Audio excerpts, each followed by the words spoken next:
నీలాంజన సమావాసం రవిపుత్రం యమాగ్రజం ఛాయామార్తాండ సంభూతం తం నమామి శనీశ్వరం. జ్యోతిషాభిమానులందరికీ నమస్కారం.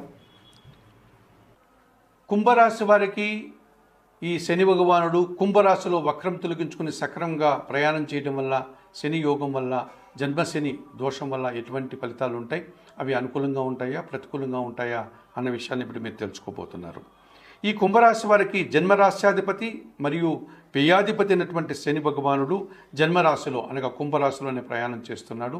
ఈయన 2024 నవంబర్ 15వ తారీఖు నుండి 2025 మార్చి 29 వరకు గల ఈ 4.5 నెలల కాలంలో జన్మరాశిలో శని ప్రయాణం చేయడం వల్ల ఎటువంటి ఫలితాలు ఉంటాయి అనగా ఆలోచిస్తే కంప్లీట్గా వీరు అనగా పూర్తిగా ప్రతికూల ఫలితాలని ఏలినాటి శని దోషం జన్మరాశిలో శని దోషాన్ని వీరు పొందాల్సి ఉంటుంది. సోమరితనంతో అనగా బద్ధకంతో కొన్ని కార్యక్రమాలు నిర్వర్తించలేక ఇబ్బందులు కొని తెచ్చుకున్న వారు అవుతారు. అసందర్భపు మాటలు మాట్లాడడం వల్ల జనాలతో అభిప్రాయ భేదాలు రావడానికి లేకపోతే ఇబ్బందులు రావడానికి అవకాశం ఉంది. అశుభ్రత వల్ల కొన్ని వీరు అనారోగ్య సమస్యలు కొని తెచ్చుకునే వారు అవుతారు. సమయానుకూలంగా నిద్ర, ఆహారము లాంటి కార్యక్రమాలకు దూరమయ్యేటువంటి పరిస్థితి కనిపిస్తుంది. చాలా పనులు వాయిదా పడతాయి. పనులు కొన్ని చేయలేక పనులను మధ్యలో వదిలివేయడం, అర్ధాంతరంగా ఆ పని ఆగిపోవడం, ఆటంకం ఏర్పడడం లాంటి కార్యక్రమాలకు అవకాశం కనిపిస్తుంది. అనారోగ్య సమస్యలు చుట్టుముట్టేటువంటి వాతావరణం కనిపిస్తుంది. కుటుంబంలో కానీ, బయట కానీ, సమాజంలో కానీ వీరికి పూర్తిగా ప్రతికూలతలు ఎక్కువగా కనిపిస్తూ ఉంటాయి. అనుకున్న పనులన్నీ కూడా వాయిదా పడుతూ ఉంటాయి, పెండింగ్ అవుతూ ఉంటాయి. ఈ కారణం చేత వీరు మనశ్శాంతిని కోల్పోయేటువంటి వాతావరణం కనిపిస్తుంది. మరి ఆర్థిక సమస్యలు ఒకవైపు అనారోగ్య సమస్యలు ఒకవైపు, జనాలతో మనస్పర్ధలు ఒకవైపు, ఇలా పలు రకాలుగా జన్మశని దోషం నుంచి ఈ కుంభరాశి వారు పూర్తిగా ఇబ్బందులు కొని తెచ్చుకునే వాతావరణం ఈ 4.5 నెలల కాలంలో కుంభరాశి వారికి ఉంటుంది. మరి ఈ కుంభరాశి వారు ఎటువంటి పరిహారాలు నిర్వర్తించుకోవడం వల్ల ఈ జన్మశని దోషం నుంచి బయటపడడానికి అవకాశం ఉంటుందంటే, శనివారం రోజు వెంకటేశ్వర స్వామి ఆలయానికి వెళ్ళి స్వామివారికి తులసి ఆకుల మాలను సమర్పించి అక్కడ అందుబాటులో ఉన్నటువంటి పూజాది కార్యక్రమాలు నిర్వర్తించుకోండి. అవకాశం లేని వారు సీతారామచంద్రమూర్తి ఆలయానికి శనివారం రోజు వెళ్ళి అక్కడ స్వామివారికి పూజాది కార్యక్రమాలు నిర్వర్తించుకోండి. అది కూడా అవకాశం లేని వారు లక్ష్మీనరసింహస్వామి ఆలయం కానీ అందుబాటులో ఉంటే అక్కడ స్వామివారికి అందుబాటులో ఉన్నటువంటి పూజాది కార్యక్రమాలు నిర్వర్తించుకోండి. ఈ 3 దేవాలయాల్లో ఏ స్వామికి దగ్గరికైనా వెళ్ళి తులసి ఆకుల మాలను సమర్పించి అక్కడ అందుబాటులో ఉన్న పూజాది కార్యక్రమాలు నిర్వర్తించుకోవడం వల్ల, శనివారం రోజు మీ చేతులారా పేదవారికి ఆహార పానీయాలు అందించడం వల్ల ఈ జన్మశని దోషం నుంచి బయటపడి మీరు అనుకూల ఫలితాలను పొందడానికి అవకాశం ఉంటుంది.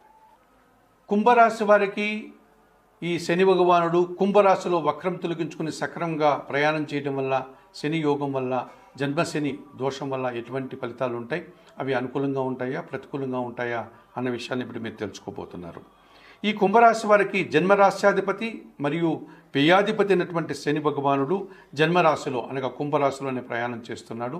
ఈయన 2024 నవంబర్ 15వ తారీఖు నుండి 2025 మార్చి 29 వరకు గల ఈ 4.5 నెలల కాలంలో జన్మరాశిలో శని ప్రయాణం చేయడం వల్ల ఎటువంటి ఫలితాలు ఉంటాయి అనగా ఆలోచిస్తే కంప్లీట్గా వీరు అనగా పూర్తిగా ప్రతికూల ఫలితాలని ఏలినాటి శని దోషం జన్మరాశిలో శని దోషాన్ని వీరు పొందాల్సి ఉంటుంది.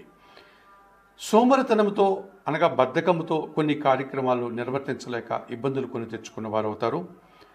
అసందర్భపు మాటలు మాట్లాడడం వల్ల జనాలతో అభిప్రాయ భేదాలు రావడానికి లేకపోతే ఇబ్బందులు రావడానికి అవకాశం ఉంది. అశుభ్రత వల్ల కొన్ని వీరు అనారోగ్య సమస్యలు కొని తెచ్చుకునే వారు అవుతారు. సమయానుకూలంగా నిద్ర, ఆహారము లాంటి కార్యక్రమాలకు దూరమయ్యేటువంటి పరిస్థితి కనిపిస్తుంది. చాలా పనులు వాయిదా పడతాయి. పనులు కొన్ని చేయలేక పనులను మధ్యలో వదిలివేయడం, అర్ధాంతరంగా ఆ పని ఆగిపోవడం, ఆటంకం ఏర్పడడం లాంటి కార్యక్రమాలకు అవకాశం కనిపిస్తుంది. అనారోగ్య సమస్యలు చుట్టుముట్టేటువంటి వాతావరణం కనిపిస్తుంది. కుటుంబంలో కానీ, బయట కానీ, సమాజంలో కానీ వీరికి పూర్తిగా ప్రతికూలతలు ఎక్కువగా కనిపిస్తూ ఉంటాయి. అనుకున్న పనులన్నీ కూడా వాయిదా పడుతూ ఉంటాయి, పెండింగ్ అవుతూ ఉంటాయి. ఈ కారణం చేత వీరు మనశ్శాంతిని కోల్పోయేటువంటి వాతావరణం కనిపిస్తుంది. మరి ఆర్థిక సమస్యలు ఒకవైపు అనారోగ్య సమస్యలు ఒకవైపు, జనాలతో మనస్పర్ధలు ఒకవైపు, ఇలా పలు రకాలుగా జన్మ శని దోషం నుంచి ఈ కుంభరాశి వారు పూర్తిగా ఇబ్బందులు కొని తెచ్చుకునే వాతావరణం ఈ 4.5 నెలల కాలంలో కుంభరాశి వారికి ఉంటుంది. మరి ఈ కుంభరాశి వారు ఎటువంటి పరిహారాలు నిర్వర్తించుకోవడం వల్ల ఈ జన్మశని దోషం నుంచి బయటపడడానికి అవకాశం ఉంటుందంటే, శనివారం రోజు వెంకటేశ్వర స్వామి ఆలయానికి వెళ్ళి స్వామివారికి తులసి ఆకుల మాలను సమర్పించి అక్కడ అందుబాటులో ఉన్నటువంటి పూజాది కార్యక్రమాలు నిర్వర్తించుకోండి. అవకాశం లేని వారు సీతారామచంద్రమూర్తి ఆలయానికి శనివారం రోజు వెళ్ళి అక్కడ స్వామివారికి పూజాది కార్యక్రమాలు నిర్వర్తించుకోండి. అది కూడా అవకాశం లేని వారు లక్ష్మీ నరసింహస్వామి ఆలయం కానీ అందుబాటులో ఉంటే అక్కడ స్వామివారికి అందుబాటులో ఉన్నటువంటి పూజాది కార్యక్రమాలు నిర్వర్తించుకోండి. ఈ 3 దేవాలయాల్లో ఏ స్వామికై దగ్గరికైనా వెళ్ళి తులసి ఆకుల మాలను సమర్పించి అక్కడ అందుబాటులో ఉన్న పూజాది కార్యక్రమాలు నిర్వర్తించుకోవడం వల్ల శనివారం రోజు మీ చేతులారా పేదవారికి ఆహార పానీయాలు అందించడం వల్ల ఈ జన్మశని దోషం నుంచి బయటపడి మీరు అనుకూల ఫలితాలను పొందడానికి అవకాశం ఉంటుంది. సమస్యగా మారి ఆ పనులన్నీ కూడా మరింత జటిలం అయ్యేటువంటి వాతావరణం కనిపిస్తుంది. అనారోగ్య సమస్యలు ఉంటే అనారోగ్య సమస్యలు కూడా మరింతగా పెరిగేటువంటి వాతావరణం కనిపిస్తుంది. కుటుంబంలో దుబారా ఖర్చులు, దుబారా ఆలోచనలు, ఏ అనుకున్న పని కూడా అనుకున్నట్లుగా పూర్తి చేయకుండా ఆ పనులన్నీ వాయిదా పడడం, తద్వారా అశాంతికి గురయ్యేటువంటి వాతావరణం కనిపిస్తుంది. దూర ప్రాంత ప్రయాణాలు చేయడం, ప్రయాణాల్లో సమస్యలు ఎదుర్కోవడం, అధికంగా ఇబ్బందులు కొని తెచ్చుకునే వాతావరణం కనిపిస్తుంది. పనులు చాలా వరకు వాయిదా పడతాయి. అనుకున్నట్లుగా కార్యక్రమాలు ఏవి కలిసి రావు. అలాగే మీ ఆలోచనలు ఏవి కూడా పెద్దగా కలిసి రావు. అవన్నీ ఆచరణ సాధ్యం కాదు. అవన్నీ కూడా కార్యరూపం దాల్చలేక ఇబ్బందులు కొని తెచ్చుకున్నవారు అవుతారు. విద్యారంగంలో పనిచేసే వారికి పూర్తిగా శ్రమ, అలసట, అధిక ఒత్తిడి అయ్యేటువంటి వాతావరణం కనిపిస్తుంది. విద్యార్థులకి ప్రతికూల ఫలితాలు రావడానికి అవకాశం కనిపిస్తుంది. ఈ రకంగా ఏలినాటి శని ప్రభావం వల్ల ఇంటా బయట సమస్యలు, అవమానాలు, ఆర్థిక సమస్యలు వీరు ఎదుర్కోక తప్పదనిపిస్తుంది మీనరాశి వారు. మరి ఈ మీనరాశి వారు ఈ శనివారం రోజు ఈ శని భగవానుడి యొక్క ప్రతికూలత నుంచి బయటపడడానికి శనివారం రోజున ఈశ్వరుని ఆలయానికి వెళ్ళి స్వామివారికి పాలాభిషేకం నిర్వర్తించండి.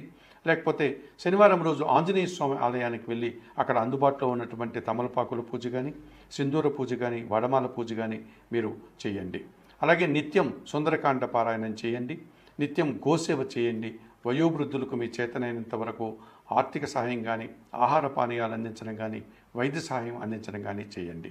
ఈ రకంగా ఏలినాటి శని దోషంలో మొదటి భావంలో, వ్యయభావంలో శని ఉన్నటువంటి మీనరాశి వారు చెప్పిన పరిహారాలను నిర్వర్తించుకుంటే మరింతగా శని భగవానుడు ఇచ్చేటువంటి ప్రతికూలతల నుంచి బయటపడి మీరు మంచి ఫలితాలు పొందడానికి.